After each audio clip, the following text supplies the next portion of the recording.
శుక్లాంబరధరం విష్ణుం శశివర్ణం చతుర్భుజం ప్రసన్నవదనం ధ్యాయేత్ సర్వవిఘ్నోపశాంతయే. శంకర కీర్తి వర్ణనం. అటు పిమ్మట సూతుడు మహామునులకు తర్వాత వృత్తాంతం తెలుపుతూ, భగవంతుడగు మహేశ్వరుడు మేరుపర్వత శిఖరమైన బంగారు కాంతులు గల కైలాసం ప్రవేశించి కేశవునితో కూడి విహరించెను. మహాత్ముడు అచ్యుతుడు అగు కృష్ణుని కైలాస పర్వతమందు నివసించువారు చూసిరి. దేవదేవుడగు శంకరుని వలె అతన్ని కూడా పూజించిరి. 4 భుజములు కలవాడు, శ్రేష్టమైన శరీరం కలవాడు, నీలమేఘం వంటి కాంతి కలవాడు, కిరీటం సారంగం ధరించి వక్షమున శ్రీవత్స చిహ్నం కలవాడుగా కేశవుడుండెను. పొడవు భుజములు కలవాడు, విశాలమైన కన్నులు కలవాడు, పచ్చని వస్త్రం ధరించినవాడు, నాశం లేనివాడు, లక్ష్మీదేవితో ప్రకాశించుచున్నవాడు, తరుణ వయస్కుడు, సుకుమారుడు, కమలముల వంటి పాదములు కన్నులు కలవాడు, చిరునవ్వుతో కూడినవాడు, పుణ్యగతినిచ్చువాడు అగు కేశవుని వారు పూజించిరి.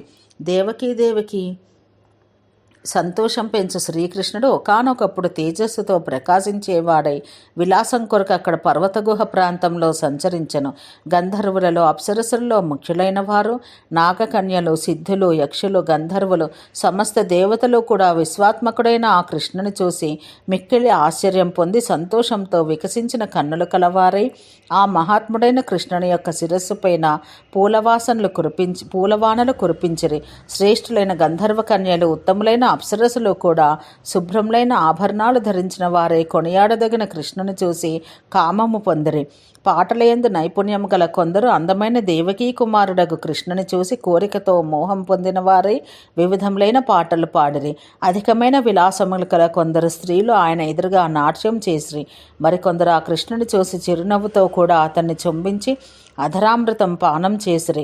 మరికొందరు కన్యలు తమ శరీరాల నుండి ఆభరణాలు తీసి లోకానికి అలంకారప్రాయుడైన కృష్ణునికి ఆదరపూర్వకంగా అలంకరింపచేసిరి. కొంతమంది అంగనలు కృష్ణుని శరీరం మీద నుండి శ్రేష్టములైన నగలు తీసుకొని తమను తాము అలంకరించుకున్నారు. తమ నగలతో అతన్ని కూడా అలంకరించారు. అమాయకమైన జింక కన్నుల వంటి కన్నులు గల ఒక వనిత కృష్ణుని దగ్గరగా వచ్చి కామంతో మోహితురాలై కృష్ణుని పద్మం వంటి ముఖంను చుంబించెను.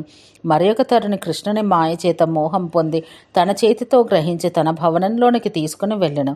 తామరల వంటి కన్నులు గల భగవంతుడగు కృష్ణుడు ఆ స్త్రీల యొక్క కోరికలను తన లీలలతో అనేక రూపాలు ధరించి పూరించెను.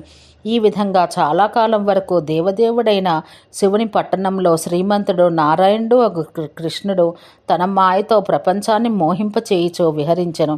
చాలా దినములు కాలం గడిచిపోగా కృష్ణుని ఎడబాటు వల్ల ద్వారకానగరం నందు నివసించు ప్రజలు భయంతో కలత చెందిన వారేరి. తర్వాత బలవంతుడైన గరుత్మంతుడు అంతకుముందే పంపబడిన వాడై కృష్ణుని జాడ వెతుకుతూ హిమాలయ పర్వతానికి వెళ్ళెను.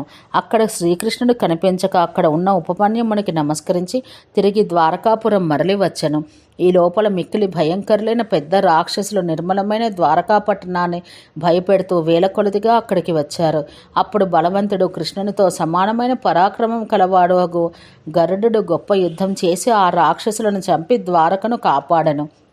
ఈ సమయంలోనే పూజ్యుడైన నారద ఋషి కైలాస పర్వత శిఖరం మందు శ్రీకృష్ణుని చూసి ద్వారకా నగరానికి వెళ్ళెను. అప్పుడు ద్వారకలో నివసించే జనులందరూ ఆ నారదుని చూసి భగవంతుడు మాకు రక్షకుడు అయిన కృష్ణుడు ఎక్కడున్నాడు అని ప్రశ్నించిరి. ఆ నారదుడు వారితో ఇట్లు చెప్పెను, భగవంతుడైన కృష్ణుడు గొప్ప యోగిగా ఇప్పుడు కైలాస పర్వత శిఖరమందు విహరిస్తున్నాడు. నేను ఆయన్ను చూసి ఇక్కడకు వచ్చి తిని అని. ద్విజులారా, ఆ నారదుని మాటను విని పక్షుల్లో శ్రేష్ఠుడైన గరుత్మంతుడు వెంటనే ఆకాశ మార్గం చేరి శ్రేష్టమైన కైలాస పర్వతానికి వెళ్ళెను. అక్కడ గరుత్మంతుడు రత్నాలతో అలంకరించబడిన భవనంలో దేవదేవుడైన శివుని సమీపంలో ఆసనమందు కూర్చుండి ఉన్న కృష్ణుని చూసెను. ఆ కృష్ణుడు అక్కడ దేవతల చేత, దేవతా స్త్రీల చేత అంతటా సేవించబడుచు దేవతా గణముల చేత, సిద్ధుల చేత, యోగుల చేత చుట్టబడి ఉండెను. అంతటా గరుడు మంగళకరుడైన శివునికి భూమిపై సాష్టాంగ దండ ప్రణామం చేసి ద్వారకాపురంలో జరిగిన ప్రజల వ్యాకులతను కృష్ణునికి తెలిపెను. తర్వాత శ్రీకృష్ణుడు శిరస్సుతో నీలలోహితుడైన శంకరునికి నమస్కరించి ఆయనతో అనుమతి పొంది తన ద్వారకకు తిరిగి వచ్చెను. అక్కడి స్త్రీల చేత పూజించబడి అమృతం వంటి మధురమైన మాటలతో సత్కరించబడిన వాడు కశ్యప ప్రజాపతి పుత్రుడైన గరుత్మంతునిపై ఎక్కి వెళ్ళిపోవచ్చున్న శత్రునాశకుడైన గొప్ప యోగీశ్వరుడు శంఖచక్ర గదాధరుడు అయిన కృష్ణుని చూసి గంధర్వులు, అప్సరసులు కూడా అనుసరించి నడిచిరి. ప్రపంచ స్వరూపుడైన కృష్ణుడు ఆ స్త్రీలందరినీ వేడుకొని శీఘ్రంగా తన శ్రేష్టమైన ద్వారకా పట్టణానికి వెళ్ళెను. రాక్షసులకు శత్రువైన ఆ శ్రీకృష్ణుడు అక్కడి నుంచి వెళ్ళిపోగా చంద్రుడు లేని రాత్రి వలె అక్కడి మునీశ్వరులు స్త్రీలు కూడా ఆయన లేకుండా ప్రకాశించరేరి. ద్వారవతి పట్టణంలోని జనులు తమకిష్టమైన కృష్ణుని రాకను గురించి విని మంగళకరము దివ్యము అయిన ద్వారకా పట్టణాన్ని చక్కగా అలంకరించిరి. విశాలమైన పతాకములతో లోపల బయట కూడా నెలకొల్పబడ్డ ధ్వజములతో పూలహారములు మొదలగు వానితో అందమైన ఆ పట్టణమును ప్రజలు అలంకరించిరి. కమ్మని శ్రావ్యమైన ధ్వని కలిగిన వివిధములకు వాద్యములను కూడా జనులు మోగించిరి. వేల కొలదిగా శంఖాలు ఊదిరి, వాదనలు చేసిరి. గోవిందుడకు శ్రీకృష్ణుడు మంగళకరమైన ద్వారకా నగరాన్ని ప్రవేశించగానే యవ్వనంతో ప్రకాశించు వనితలు మధురమైన పాటలు పాడిరి. తమ ప్రభువైన ఆ కృష్ణుని చూసి స్త్రీలు మేడల పైభాగమునందు నిలిచిన వారై నృత్యం చేసిరి. వసుదేవుని కుమారుడైన అతని మీద పుష్పవర్షం కురిపించిరి. భగవంతుడైన కృష్ణుడు పట్టణంలో ప్రవేశించి ఆశీర్వాదములచే అభినందించబడుచు తన భార్యలతో కూడా గొప్ప యోగి అగు అతడు శ్రేష్టమైన ఆసనంపై కూర్చుని శోభించెను.